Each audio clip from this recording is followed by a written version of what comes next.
Formal nang gitugyan alang sa mga sakop sa Makar Police Station ang ilang bagong estasyon nga nahimutang sa National Highway Makar, Barangay Labangal, Jansan. Kagahapong adlaw, Pebrero 5, 2024, gihimo ang turnover ceremony kauban ng mga opisyal gikan sa Barangay Labangal ug DPWH. Gahapon gi-turnover ni sa ato ang alang doon na mayor together with her better half si Cap Bobby Pacquiao gahapon around 4 PM ang turnover gahapon sa station. Yes, on transition pa mi sa pagbalhin kay ang mga gamit na pa man sa old station, so preferably kanang pinaka-convenient time na magdili kay BC. Most probably mga Saturday siguro or weekend na muna mo ng pag-transfer.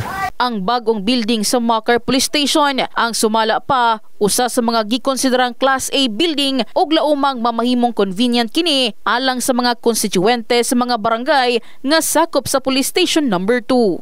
Nindot kayo ni siya, nagiging importansya ang ato ang papatos. Ako lang, ayun, kung nindot kayo ang building, dapat po dindot po ang pagservisyo sa mga individual. So karon, pasalamat ka nabagita sa nasyonal, matong na kurso.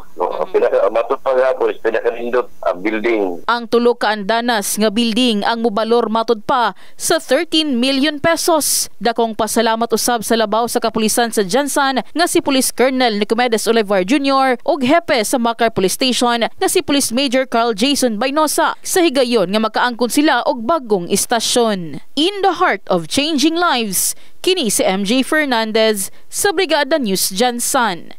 Brigada News.